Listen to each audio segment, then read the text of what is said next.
Bonsoir, c'est écrit. L'intervenant sera Marc Rocher. Donc, on va parler de l'aventure Air Caraïbes. Je suis Patrice Ferrus, je suis journaliste. Et donc, je vais vous parler effectivement de tout ça avec notre invité. Nos contrées, les contrées, elles sont ultramarines, donc forcément éloignées de l'Hexagone. Ça veut dire concrètement que les éléments clés de développement économique se font forcément à travers les limites géographiques et donc l'échange par l'avion, puisque c'est difficile de faire uniquement par le bateau. Pour cela, donc, on va parler de cet échange commercial avec l'extérieur, celui des personnes, celui des marchandises. Et donc, pour cela, le secteur aérien, je l'ai dit, c'est un pivot. Je vous demande donc d'accueillir un spécialiste du secteur aérien. Il est le président du directoire d'Air Caraïbes, et c'est donc Marc Rocher.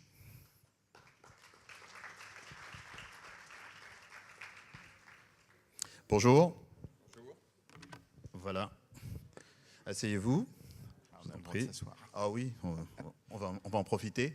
Avec nous, Marc Rocher, d'abord on va parler très rapidement d'Air Caraïbes en quelques chiffres. Air Caraïbes et France Blue, il faut le dire, puisque vous avez deux casquettes. La petite sœur, est-ce que le micro fonctionne? Est-ce que vous... Je pense. Superbe, très bien. Donc c'est une compagnie née en 2000. C'est l'addition de petites compagnies aériennes, dont Air Guadeloupe, Air Martinique, on va en parler dans quelques instants. Un grand saut sur la desserte transatlantique, c'est en 2003. Qu'est-ce qu'on peut dire de plus d'Air Caraïbes et de French Blue? D'abord, Air Caraïbes, c'est effectivement une compagnie de l'outre-mer. C'était une compagnie qui est née dans l'Arc Caraïbes par la fusion à l'époque d'Air Guadeloupe, Air Martinique, Air Saint-Barth, Air Saint-Martin, qui avaient toutes plus ou moins connu l'échec. Et un groupe privé français, un groupe familial de Vendée, le groupe de Jean-Paul Dubreuil, a décidé de reprendre l'ensemble de ses activités parce que Jean-Paul considérait qu'il n'y avait pas de fatalité dans le transport aérien. Ce n'est pas parce qu'on était outre-mer qu'on devait faire voler de vieux avions. Ce n'est pas parce qu'on était outre-mer qu'on devait perdre de l'argent.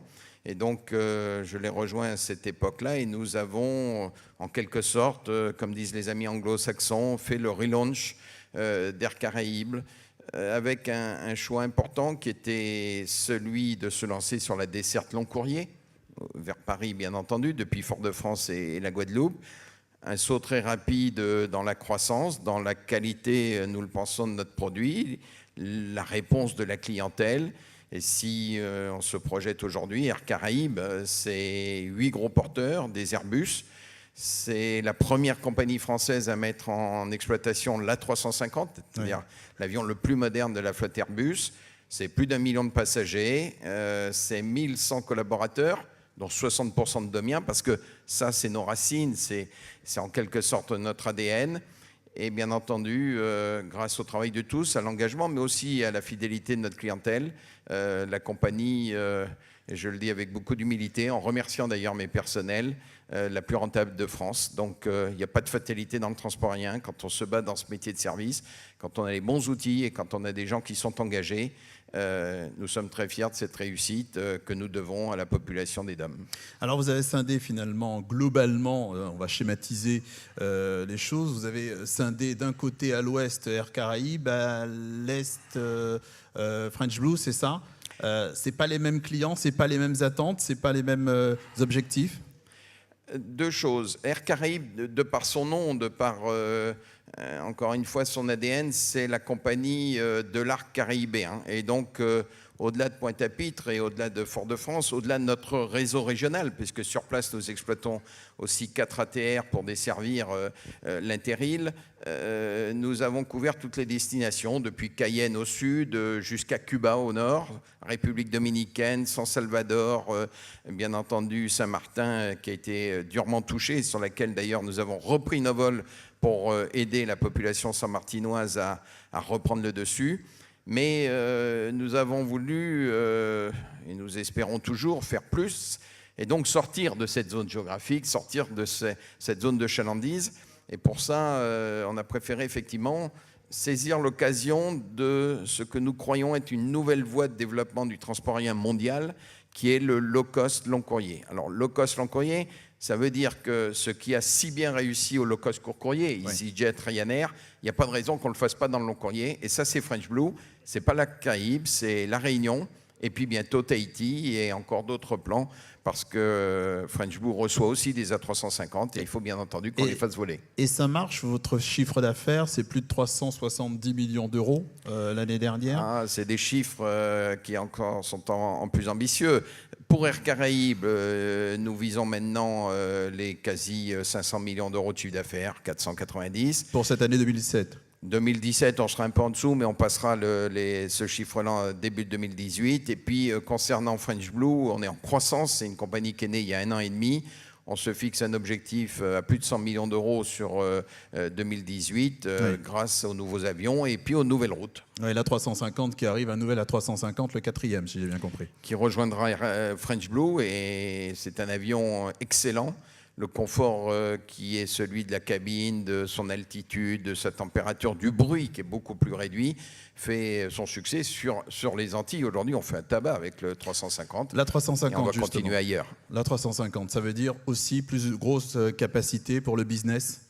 Oui, parce que l'avion est plus gros qu'un Airbus type A330 que nous utilisons. Il consomme beaucoup moins, 20% de moins, donc c'est un avion plutôt écologique, il fait beaucoup moins de bruit, il est beaucoup plus fiable. Alors on a des petits bugs parce qu'on est sur un avion qui est tout électronique et surtout il emmène 15 tonnes de fret. Le fret c'est important dans l'économie des Antilles parce que... Et combien ça rapporte? 15 tonnes. Ah, le fret? Oui. Le fret, dans un sens, ça rapporte à peu près autant que le passager. Sauf qu'il y a une grande différence entre le client et le fret. Le client, il revient. Et donc, on est très content de le faire voyager une deuxième fois. Le fret, il ne revient pas. Donc, forcément, c'est une économie différente. Mais c'est une économie fondamentale pour l'outre-mer. Il n'y a pas un département, il n'y a pas même un territoire d'outre-mer qui peut vivre sans un lien économique. Alors que ce soit avec la métropole, l'Europe, les États-Unis, il faut bien acheminer des matières de haute technologie. Il faut bien ramener ce que ces îles sont capables de produire et donc il y a des vrais flux de ce côté-là également. Le temps passe très vite. On va peut-être parler effectivement de votre socle régional. Vous avez dit que c'est votre ADN. Quelle est l'importance finalement de ce personnel outre-mer?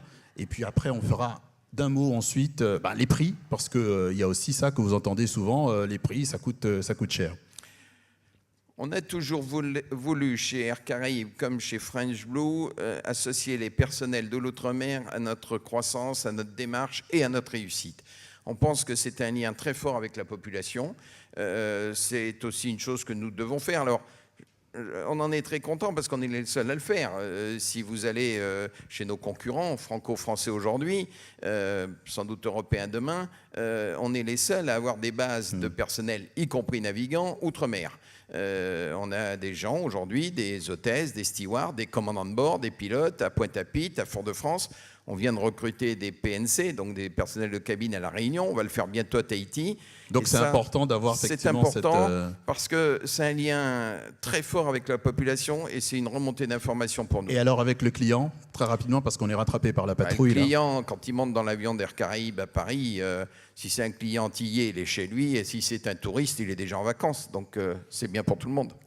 Merci. Merci Marc Rochet pour cette petite séquence sur Air Caraïbes qui vous permettra certainement, qui vous a permis de connaître un petit peu mieux cette compagnie que vous connaissez souvent déjà. Beaucoup d'entre eux la connaissent, donc volez Air Caraïbes et merci.